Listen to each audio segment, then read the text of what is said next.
তখন স্যাঙ্গুয়ান বলে তোমার উপর ভরসা করে অনেক বড় ভুল করেছি। এদিকে ইসু তো কান্নাই করতে থাকে। স্যাঙ্গুয়ান বলে তুমি তো বলেছিলে কেইয়াং মনস্টার হয়ে গেছিল। সে বলে মা মারা যাচ্ছিল, এই জন্য আমি তাকে মনস্টার বানিয়ে দিয়েছিলাম, কিন্তু তুমি এখন তাকে কেন মারলে? অতঃপর স্যাঙ্গুয়ান অত কিছু না দেখে তাকে তুলে তার বডিতে যাওয়ার চেষ্টা করে, কিন্তু পায় না, কারণ ইসুর মধ্যে শক্তি এমনটা ছিল যেটা স্যাঙ্গুয়ানকে এমনটা করতে আটকায়, যার জন্য স্যাঙ্গুয়ান তাকে টেনে হেঁচড়ে নিয়ে যায় এখান থেকে। এদিকে আমরা ইয়ংহোকে দেখি যার দুটো হাত কেটে দিয়েছিল মনস্টার হিউনসু। সে দৌড়ে দৌড়ে তার থেকে দূরে যাওয়ার চেষ্টা করছিল, কিন্তু মনস্টার হিউনসু অলরেডি তার উপরেই চড়ে বসে আছে। সে তাকে ধরে আর মারতে মারতে স্টেডিয়ামের দিকে নিয়ে যায়, মানে সেফটি ক্যাম্পের দিকে। এদিকে জ্যানিয়াং আর লিওনও তাদের পিছু নিচ্ছিল, আর তখনই তাদের সামন দিয়ে মিস্টার লি আর সার্জেন্ট কিম গাড়ি নিয়ে যায়। লিওন মিস্টার লিকে দেখে, মানে তার দাদা। লিওন তার দাদাকে দেখে অবাক হয়ে যায়, কিন্তু মিস্টার লি তাকে দেখে কোনো রিয়াকশন তো দূরের কথা, সে গাড়িও থামায় না আর সেখান থেকে চলে যায়। তারা কিছু দূর গিয়ে দেখে যে মনস্টার হিউনসু ইয়ংহোকে নিয়ে যাচ্ছিল। সার্জেন্ট কিম তাদের দেখে তাদের দুজনকেই উড়িয়ে দেয়। সার্জেন্ট তার গাড়ি থেকে নেমে ইয়ংহোকে মারা শুরু করে। এদিকে মিস্টার লি মনস্টার হিউনসুর কাছে যায় আর বলে তোমার পাখনা তো জানালায় আটকে গেছে। মনস্টার হিউনসু বলে ও তুই এখনো বেঁচে আছিস? মিস্টার লি বলে তৈরি হয়ে যা, সবকিছু এখন অনেক মুশকিল হতে চলেছে, আর আমায় মিস তো করেছো তাই না? তখনই মনস্টার হিউনসু উঠে তার উইংস এর হাওয়া খাওয়ায় তাকে আর বলে মিস নয়, অনেক মিস করেছি তোকে আমি। এখানে তাদের মধ্যে ফাইট শুরু হয়ে যায়, কিন্তু মনস্টার হিউনসু মিস্টার লিকে একদম ছুতেও পারছিল না। সে একদম আচমকা তার সামনে চলে আসে। মনস্টার হিউনসু বলে অনেক ফাস্ট হয়ে গেছিস হ্যাঁ? মিস্টার লি বলে না, হয়তো তুমি স্লো হয়ে গেছো। মনস্টার হিউনসু এত চেষ্টা করে তাকে মারার, কিন্তু তার ডানা তাকে ছুতেও পায় না। এদিকে সার্জেন্ট তাক ইয়ংহোকে মারতেই থাকে। তারপর পরপর গুলি চালায় তার মারা যাওয়া সোলজার্সদের নাম নিয়ে। এদিকে সেখানে দৌড়ে চ্যানিয়াং লিওন হানি চলে আসে। ইয়ংহো সার্জেন্ট কিমের উপর অ্যাসিড ছুঁড়ে মারে, কিন্তু চ্যানিয়াং এসে তাকে বাঁচায়। এই সুযোগে ইয়ংহো মনস্টার হিউনসু আর মিস্টার লি যে বাসের মধ্যে লড়াই করছিল, সে সেই পুরো বাসকেই নিজের অ্যাসিডের মধ্যে ঢেকে দেয়। এতে পুরো বাস গলে যাচ্ছিল। এমনটা করে ইয়ংহো সেখান থেকে পালিয়ে যায়। এদিকে এরা মারামারি বন্ধ করে বাসের কোনায় বসে যায়। মনস্টার হিউনসু বলে এটা সেই বান্দরের কাজ। মনস্টার হিউনসু দেখে যে মিস্টার লি এর উপর অ্যাসিড পড়বে, তো সে তার উইংস তার আগে করে দেয়। এতে আমরা বুঝতে পাই যে তারা লড়ছিল তার ফিরে আসার আনন্দে, একে অপরকে মারার জন্য নয়। এদিকে তাদের বাসের ভিতর গলে যেতে দেখে তাদের বাঁচাতে যাওয়ার চেষ্টা করে লিওন। মনস্টার হিউনসু মিস্টার লিকে বলে আরে তুই তো কিছুই করছিস না। মিস্টার লি বলে করছি তো। মনস্টার হিউনসু বলে কোথায়, আমি তো দেখতে পারছি না, এখানে সবকিছু তো আমি করছি। মিস্টার লি বলে আমি দেখতে চাই যে তুই এতদিনে কতটা যোগ্য হয়েছিস। মনস্টার হিউনসু বলে আচ্ছা আচ্ছা বাবু, এই ব্যাপার। এটা শুনে মনস্টার হিউনসু তাকে বেরোনোর রাস্তা বানিয়ে দেয়, বলে দেখাও তুমি কতটা ফাস্ট। মিস্টার লি বলে আর তুই? মনস্টার হিউনসু বলে আমার চিন্তা করতে হবে না। এদিকে লিওন তার ভাইয়ের কাছে যেতে চাচ্ছিল, তো সার্জেন্ট তাক এসে তাকে চড় থাপ্পড় বসিয়ে বলে ও তোর ভাই? সে কারো ভাই নয়, ভাই তো দূরে থাক, সে কোনো মানুষই নয়। এরপর সে তাকে গাড়িতে বসিয়ে চ্যানিয়াং হানিকে নিয়ে এখান থেকে বেরিয়ে যায়। এদিকে মনস্টার হিউনসুর বানানো রাস্তা দিয়ে মিস্টার লি এক লাফ দিয়ে সেই অ্যাসিড ভরা বাস থেকে বেরিয়ে আসে। সেটা লিওন দূর থেকে দেখতে পায়, আর তখনই তাদের গাড়ি খারাপ হয়ে যায়, আর সে গাড়ি থেকে নেমে তার ভাইয়ের কাছে ছুটে আসে। মিস্টার লি তাকে দেখে কোনো রিয়াকশন দেয় না। লিওন গিয়ে তার হাত ধরে। মিস্টার লি বলে হাত ছাড়ো। এটা শুনে লিওন বলে কি বললে? মিস্টার লি বলে সেই আর্মি সার্জেন্ট কিম কোথায় গেল? লিওন তাকে ভাই বলে ডাকে, কিন্তু মিস্টার লি বলে তুমি কি স্টেডিয়ামে যাওয়ার রাস্তা জানো? তখন লিওন তাকে বলে তুমি কি শুধু এটুকুই জানতে চাও আমার কাছ থেকে? মিস্টার লি বলে তুমি কি আমার অপেক্ষা করছিলে? অতঃপর লিওন বলে হ্যাঁ করছি, এটাও কি জিজ্ঞেস করার মতো কোনো কথা হলো? সে কান্না করা শুরু করে, বলে তুমি আমায় খুঁজছিলে তাই না? তো মিস্টার লি তার হাত সরিয়ে বলে একদম না। সে তার ভাইয়ের সেই কথা মনে করে যখন সে তাকে ফিরে আসার প্রমিস করেছিল, যেটা আমরা সিজন 1-এ দেখেছিলাম, কিন্তু এখন সে এমন কেন করছে সে বুঝতে পারছে না। লিওন বলে তুমি বলেছিলে তুমি ফিরে আসবে, আর এতদিন ধরে আমি তোমায় পাগলের মতো খুঁজে বেড়াচ্ছিলাম, তুমি কি একবারও আমার সাথে দেখা করার কথা ভাবোনি? মিস্টার লি বলে আমি তোমাকে কেন খুঁজবো? লিওন বলে তুমি তো আমার ভাই তাই না, আমার বড় ভাই। কতদিন ধরে আমি তোমার অপেক্ষা করছিলাম, কিন্তু আজ আমার সাথে কথাই বলতে চাচ্ছ না। মিস্টার লি বলে প্লিজ আমায় বলো আমি তোমায় কেন খুঁজতাম, আছে কি কোনো কারণ তোমার কাছে? এদিকে ইসুকে স্যাংওয়ান বন্দি করে রাখে আর সে ডক্টর লিমের কাছে যায়। ডক্টর লিম স্যাংওয়ানকে বলে তোমার ফির কি হলো? স্যাংওয়ান বলে বলতে পারো এগুলো আমার বউয়ের দেওয়া চিহ্ন। ডক্টর লিম বলে তুমি কি কেইয়াং এর সাথে দেখা করতে গেছো? স্যাংওয়ান বলে হ্যাঁ। তো স্যাংওয়ান ডক্টর লিমকে বলে তুই তো বলেছিলিস যে তুই কিয়ংকে এখানে কখনোই দেখিসনি। ডক্টর লিম বলে আমি তোকে যা যা বলেছি সব সত্য বলেছি, কিন্তু বন্ধুরা আমরা তো জানি যে সে মিথ্যে বলছে। তো ডক্টর লিম বলে তুমি বেকার সন্দেহ করছো। তো তার সাথে দেখা করে তোমার কেমন লাগলো? স্যাংওয়ান বলে ভালো, কিন্তু এটাই ছিল আমাদের শেষ দেখা। ডক্টর লিম বলে তুমি আফসোস তো করতে আসোনি এখানে, তাহলে কি ডক্টরকে এখানে দেখাতে এসেছো? তোমার ক্ষত জায়গা আগের মতো করে ঠিক হচ্ছে না। স্যাংওয়ান বলে আমি যে কাজ দিয়েছিলাম তোকে সেটা করেছিস? ডক্টর লিম বলে যে কাজ তুমি 1 বছর ধরে করতে পারছো না আমি সেটা একদিনে কিভাবে করে দেই। এতে স্যাংওয়ান রেগে তাকে বলে যদি তুই বাঁচতে চাস তো এটা খুঁজে বের করতে হবে তোকে, এত সময় কেন লাগছে বলো? তখন ডক্টর লিম তাকে বলে তোমার আগের ট্রান্সফারের কথা ভাবো, সেই সময় তোমার বডির কন্ডিশন কি ছিল এটা ভাবো। প্রথমবার তুমি ব্যথা সহ্য করতে পারোনি যার জন্য তোমার ট্রান্সফার হয়েছিল, এর পরের বারও হয়তো ঠিক এমনটাই হয়েছে। তো স্যাংওয়ান বলে তুমি কি আমায় এটাই বলছো যে আমাকে মরতে হবে? তো ডক্টর লিম বলে তোমাকে মৃত্যুর কাছাকাছি পৌঁছাতে হবে, এবার বুঝতে পারছো? কিন্তু এখন আমার কাছে তোমার ক্ষত ভরার কোনো উপায় নেই। এটা শুনে স্যাংওয়ান চিসিওকের কাছে যায়। চিসিওকও জিজ্ঞেস করে আপনার কি হয়েছে? স্যাংওয়ান বলে আমি আজকেই তার বডিতে ট্রান্সফার হব। চিসিওক বলে তাহলে কোনো উপায় পেয়েছো? স্যাংওয়ান বলে হ্যাঁ পেয়েছি, তার জন্য প্রস্তুতি নিতে হবে। এদিকে ইয়ংহো দৌড়াতে দৌড়াতে সেফটি ক্যাম্পে পৌঁছে যায় আর তার পিছন পিছন সার্জেন্ট তাক, চ্যানিয়াং আর হানিও চলে আসে।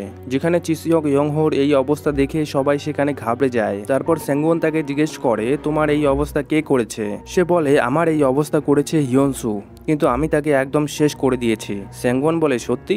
তুই কি তোর নিজের চোখের সামনে তাকে শেষ নিঃশ্বাস নিতে দেখেছিস? ইয়ংহো বলে না, কিন্তু আমি তাকে এমনভাবে ফাঁসিয়েছি সে হয়তো মরেই গেছে। স্যাংওয়ান বলে তো আমার কেন মনে হচ্ছে যে সে এখনও বেঁচে আছে? এদিকে আমরা হিয়নসুকে দেখি যে এখনও বেরোতে পারছিল না। মিস্টার লি বলে ধৈর্য ধরো, হিয়নসুকে নিজেকে প্রমাণ করতে দাও। লিওন বলে কি প্রমাণ করবে আর কেন? তুমি কি মানুষ নাকি মনস্টার? তখন মিস্টার লি বলে আমি হলাম নিও হিউম্যান আর আমার উদ্দেশ্য হলো আমাদের মতো লোকেদের একজোট করা। আর তুমি যে ভাইয়ের কথা বলছো সে এখন আর মানুষ নয়। লিওন চিল্লায় বলে কি আবল তাবল বলছো এসব, কিছুই তো বুঝতে পারছি না। তোমার চেহারা তো বদলায়নি, কিন্তু এটা মেনে নেব যে তুমি পুরোপুরিভাবে বদলে গেছো। মিস্টার লি বলে মানা না মানা তোমার ব্যাপার। লিওন বলে চলো মানলাম, তো এই নিও হিউম্যান কি? তখন মিস্টার লি বলে নিও হিউম্যান মনস্টারাইজেশনের লাস্ট স্টেজ। নিও হিউম্যানদের মধ্যে তাদের পুরনো স্মৃতি তো আছে, কিন্তু তাদের মধ্যে কোনো ইমোশনস নেই। অ্যাডভান্স হয়ে গেছি কিন্তু কোনো কিছু ফিল করতে পারি না। তো লিওন তাকে বলে তাহলে এখন আর তুমি সে নও তাই না? আর এখন আমাকে ঘৃণা করো তাই না? মিস্টার লি বলে আমি তোমায় না ঘৃণা করি না ভালোবাসি, আর তুমি আমার উদ্দেশ্য পূরণে কোনো কাজেও আসবে না। এর মানে একদিক দিয়ে তুমি বেকার। এদিকে আমরা লিমুকে দেখি যে ইসুকে পাহারা দিচ্ছিল। ফির এদিকে আমরা ডক্টর লিম আর সার্জেন্ট তাককে দেখি, যেখানে সার্জেন্ট তাক ডক্টর লিমকে বলে লিমু নামের মেয়েটির মধ্যে যা আছে তাতে কি আমি পাক্কা স্পেশাল ইনফেক্টেড হয়ে যাব? ডক্টর লিম বলে হয়ে যাওয়ার তো কথা, সেই জিনিসটি স্যাংগুয়ানের বডি থেকে বের হয়েছিল, কিন্তু জানি না এখন কতটা ইফেক্টিভ হবে। কিছু জিনিস খুবই অসাধারণ হয়, যাও তাকে নিয়ে আসো বেহুশ করে যদি তুমি স্পেশাল ইনফেক্টেড হতে চাও, কারণ এটাই সুবর্ণ সুযোগ। সেফটি ক্যাম্পের এখন সব লোক ক্যাম্প ফায়ার বানাতে ব্যস্ত। এখানে সব লোক ক্যাম্প ফায়ারের জন্য কতগুলো কাঠের টুকরো জড়ো করছিল বিশাল একটি বড় আকৃতির ক্যাম্প ফায়ার বানানোর জন্য। এখানে সার্জেন্ট তাক বলে স্যাংগুয়ান কি নিজের বডি নিজেই জ্বালাবে? ডক্টর লিম বলে হ্যাঁ, কারণ তার বডি জবাব দিচ্ছে, সে অনেক দুর্বল হয়ে গেছে, সে নিজেকে ঠিক করতে পারছে না আগের মতো। কিছুদিনের মধ্যে তার বডি পার্টস আপনা আপনি খুলে খুলে পড়বে। সার্জেন্ট তাক বলে তাহলে এই জন্যই সে সেই বাচ্চা মেয়েটির বডিতে যেতে চায়, মানে ইসুর বডিতে। ডক্টর লিম বলে হ্যাঁ, তো এখন সময় নেই, যাও লিমুকে নিয়ে আসো, ঠিকভাবে বেহুশ করো কিন্তু, কারণ তার মধ্যে থেকে সেই জিনিসটি বের করতে হবে, তাড়াতাড়ি যাও। এদিকে স্টেডিয়ামের লোকেরা একে অপরকে বলছিল যে শুধু কাঠের টুকরো নয় জামা কাপড়ও আনতে বলেছে। তারা বলে এইসব দিয়ে তারা কি করবে। তো বন্ধুরা এখানে স্যাংগুয়ান এখন রাজা হয়ে গেছে, সে যেটাই বলবে তাদের সেটাই করতে হবে, না হলে তারা জানে যে তাদের কি অবস্থা হতে পারে। এই জন্য সবাই চুপচাপ এখানে কাজ করছিল। এদিকে সার্জেন্ট তাক ট্রলি নিয়ে আসে লিমুর কাছে, যেখানে লিমু ইসুকে পাহারা দিচ্ছিল। তখন সার্জেন্ট তাকে বলে যে এখানে খাবার আছে, তুমি চেক করতে পারো। সে যখন চেক করতে যায় তো দেখে যে সেখানে তো কিছুই নেই। তখন সার্জেন্ট তাক ফটাফট একটি ইঞ্জেকশন বের করে তাকে বেহুশ করে দেয় আর তাকে সেই ট্রলিতে ভরে নিয়ে যায়। এই সুযোগ বুঝে গিয়ংসু ও ইসুর কাছে আসে। গিয়ংসু তাকে বলে তোমার তো তোমার মায়ের সাথে এখান থেকে যাওয়ার কথা ছিল, কিন্তু তুমি এখানে কেন? ইসু তাকে সবকিছু বলে যে তার মা মারা গেছে। গিয়ংসু এখানে তালা ভাঙার চেষ্টা করে কিন্তু সে পায় না। তখন ইসু বলে তুমি তো মনস্টার হতে চাইছিলে তাই না? তো এখন তুমি কি মনস্টার হবে? আমি তোমাকে মনস্টার বানিয়ে দিতে পারি। এতে গিয়ংসু একটু ঘাবড়ে যায় কিন্তু সে রাজি হয়ে যায়। অতঃপর ইসু তাকে ছুঁয়ে মনস্টার বানিয়ে দেয় আর তারা সেখান থেকে পালিয়ে যায়। কিছুক্ষণ পর ইয়ংও সেখানে আসে। সে দেখে যে এমন অবস্থা, তো সে সেটা স্যাংওয়ানকে বলে। চিসিওক বলে সে হয়তো এখনো আশেপাশেই কোথাও লুকিয়েছে, আমি তাকে খুঁজছি। ইয়ংহো তাকে বলে আমিও যাচ্ছি। তখন স্যাংওয়ান রেগে তার হাত তাকে তুলে দেখায়, যদি তাকে দেখিসও তাহলে তুই তাকে ধরবি কিভাবে? তোর এই কাটা দুটো হাত দিয়ে তোমরা মরো বা বাঁচো আমার কোনো যায় আসে না। চিসিওক বলে মাফ করে দাও, এইসব আমারই জন্য হয়েছে। তো স্যাংওয়ান বলে তাহলে শাস্তি তুই পাবি। তখন ইয়ংহো এসে তার কাছে ক্ষমা চায়। অতপর স্যাংওয়ান বলে তোমাদের দ্বারাই কিছুই হবে না, না তোমরা কখনো হিউনসুর লেভেলে ছিলে আর এখন মনে হচ্ছে যে স্টেডিয়ামের লোকেরা তোমাদের থেকে বেশি কাজ করেছে। তো এখন যাও সব লোকেদের জড়ো করো। এদিকে গিয়ংসু এর মা গিয়ংসুকে না দেখতে পেয়ে তাকে খোঁজা শুরু করে। তখনই এখানে চিসিওক অ্যানাউন্সমেন্ট করে যে এই সূচনা সব সার্ভাইভার্স আর যাদের সিমটমস আছে তাদের জন্য। সবাই সেফটি ক্যাম্পের সেন্টার প্লাজাতে চলে আসো। সার্জেন্ট তাক আপনিও আসুন। তখন আমরা সার্জেন্ট তাককে দেখি যে ভয় পেয়ে যায়। এদিকে ডক্টর লিম লিমুর পেট কাটে। এরা ভাবে তারা হয়তো সব জেনে গেছে, এই জন্য ডক্টর লিম তাড়াতাড়ি কাজ শুরু করে দেয়। তারপর আমরা দেখি যে সবাই এখানে জড়ো হয়েছে। সার্জেন্ট তাকও এসেছে। তো স্যাংওয়ান এখানে বলে যাদের সিমটমস আছে তারা খুব তাড়াতাড়ি আমাদের মতো স্পেশাল ইনফেক্টেড হতে চলেছে, তাদের প্রশংসা তো করাই উচিত। শুধু 15 দিন নিজেকে কন্ট্রোল করো, তারপর তুমি স্পেশাল ইনফেক্টেড হয়ে যাবে। আর সে সেখানে থাকা একজন সিমটমস চালা লোককে একটি উপহার দেয় আর এতে সবাই অবাক হয়ে যায় আর বলতে থাকে যে সিমটমস চালা লোকেদের তো এখন ব্যাপারই আলাদা, সবাই এত সম্মান পাচ্ছে। এতে সেখানকার লোকেদের অনেক ঈর্ষা হয়। স্যাংওয়ান সেখানে সবাইকে বলে আমার মেয়ে মানুষকে ছুঁয়ে মনস্টার বানাতে পারে, সে এখানে কোথাও লুকিয়ে আছে, তাকে খুঁজে দিলে অনেক হেল্প হবে। তো যাও তাড়াতাড়ি তাকে খুঁজে বের করো। এটা বলে সে এখান থেকে চলে যায়। এদিকে সেই সোলজার্স আসে আর সার্জেন্ট তাকে বলে কোনো ব্যাপার না, আপনার মধ্যে সিমটমস আছে কি নেই, এখনো আপনি আমাদের লিডার আর আমরা আপনাকেই ফলো করব। এতে সার্জেন্ট তাক অবাক হয়ে যায়। ইনফেক্টেড হওয়ার পরেও তার সোলজার তার কথা শুনছে। এদিকে হিউনসু এখনো বের হতে পারছিল না। অতপর মনস্টার হিউনসু তার ভিতরে ঘুমিয়ে থাকা হিউনসুকে বলে আমি তোর অনেক মজা উড়িয়েছি, কিন্তু এখন আমি তোর মতো হয়ে গেছি, আমায় বলো হিউনসু আমি কেন এরকম করছি। সে তার উপর চিল্লায়, বল হিউনসু আমি কেন এরকম করছি তোর মতো আচরণ, কেন আমি লিওনের উপর হামলা করিনি, আমি কেন লিওনকে বাঁচালাম, কেন তার সাথে শর্ত রাখলাম যে তুই ফিরে আসবি কিনা, এসব কেন করলাম, এই সব কিছু তো তুই করিস তাই না? মনস্টার হিউনসুকে বলে তুই জানতে চাইছিলি না আমি কে? আমি তো প্রথম থেকেই তোর মতোই ছিলাম, আমি তোরই একটা রূপ যাকে তুই লুকিয়ে রেখেছিলি তোর ভিতরে। তুই শুনছিস তাই না? আমি জানি তুই শুনতে পাচ্ছিস। যদি আমরা দুজন এক হয়ে যাই জানি না আমাদের মধ্যে কে বেঁচে থাকবে। এরপর মনস্টার হিউনসু দুজনই এক হয়ে যায়। মিস্টার লি লিওনকে বলে হয়তো হিউনসু মারা গেছে, আমার মনে হচ্ছিল সে অনেক কাজে আসবে, কিন্তু সেও বেকার। লিওন বলে সে বাইরে অবশ্যই আসবে। তখন মিস্টার লি বলে টাইম ওয়েস্ট করার অভ্যাস নেই আমার। এটা বলে সে সেখান থেকে যাচ্ছিলই মনস্টার হিউনসু দুজনই এক হয়ে যায় আর হিউনসুর মধ্যে থাকা আসল শক্তি বেরিয়ে আসে। সেখানে তার উইংস অনেক গরম হয়ে যায় আর সে পুরো বাসকেই উড়িয়ে দেয়, যা দেখে দুজনেই অনেক অবাক হয়ে যায়।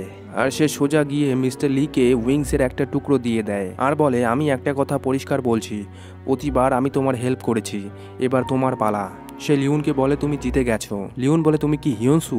আসলেই তুই কি ঠিক হয়ে গেছিস? সে তার গাল ছুঁয়ে দেখে, সত্যি কি তুই হিউনসু? হিউনসু বলে হ্যাঁ। হিউনসু বলে সবাই কোথায়, স্টেডিয়ামে গেছে? লিওন বলে হ্যাঁ। সে বলে তাহলে আমাদেরও সেফটি ক্যাম্পে যেতে হবে।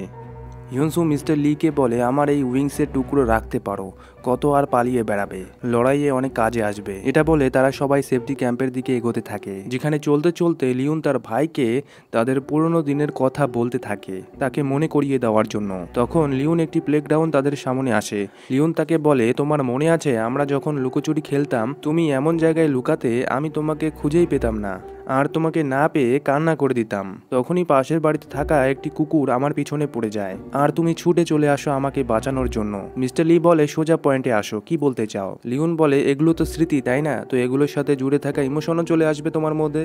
মিস্টার লি বলে, তার জন্য সত্য তো বলতে হবে। পাশের বাড়ির কুকুরকে তুই নিজেই তাকে খুলে দিয়েছিস, আমাকে খুঁজতে না পেয়ে।